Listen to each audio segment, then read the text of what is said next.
just here to ask you to do one thing. It is the thing that begins every journey to a solution for every problem. What am I asking you to do? Care. Yeah, care, because you didn't care about racism before.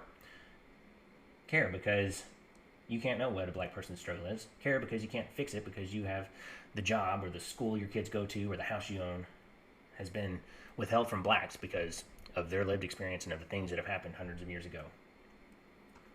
Care because you couldn't even care before because you couldn't even see the problem because of your white privilege. So, care.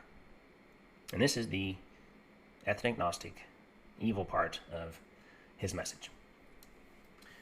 And it's the evil part of ethnic Gnosticism, is that because all this stuff happened in history, and because we live, as the products of that history, then we have to own everything that happened before us.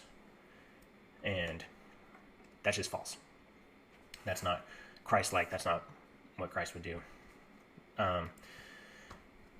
But it sounds pretty good if you're not paying attention. So, where does that leave us?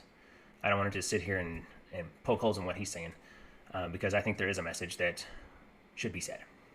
And I'm going to read it out of Ephesians 2:11 through, stop at 16, I think. I will go to 17.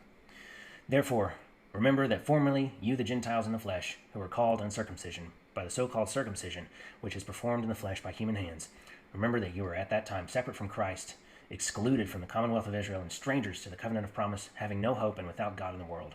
But now, in Christ Jesus, you who formerly were far off have been brought near by the blood of Christ. I'm going to stop right there. Even if a proselyte, a Gentile proselyte, who was worshiping in the presence of the Jews, they were the furthest away from the actual worship. They weren't allowed in the actual temporal area. They still had to stand outside, and they couldn't even come in. But now, because of Christ, they could.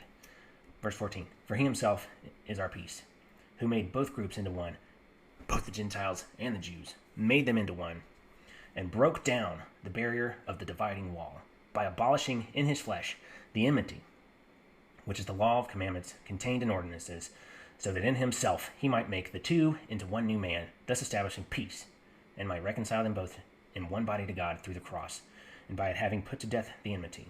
And he came and preached peace to you who were far away, and peace to those who were near. I'm going to read 18:2. For through him we both have our access in one spirit to the Father. And that, my friends, is the solution. Our unity and our reconciliation, our righteousness, has been bought and dealt with through Jesus Christ on the cross. And that's it.